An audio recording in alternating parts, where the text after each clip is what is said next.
মণ্ডপ সাজানো হচ্ছে। বিগত 16 বছর আমরা দেখেছি হাজার হাজার নিরপরাধ মাজলুমদেরকে এই জঙ্গি নাটকের মাধ্যমে না মানুষ বানিয়ে তাদেরকে গুম খুন করার বৈধতা দেওয়া হয়েছিল।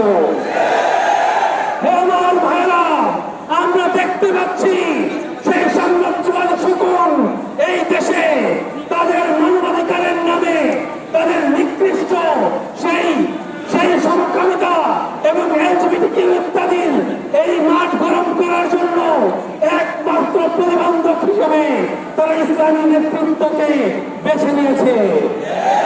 তারা মনে করছে এই নেতৃবৃন্দ যতদিন এই ভূমিতে থাকবে ততদিন তাদের আসল উদ্দেশ্য সম্মত হবে না।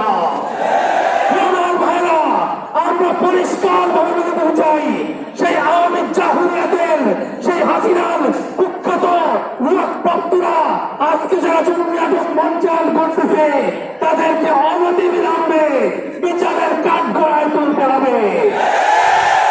এই মিথ্যা মামলা প্রত্যাহার করতে হবে। এর সাথে কারা কারা জড়িত সবাইকে আইনের আওতায় আনতে হবে।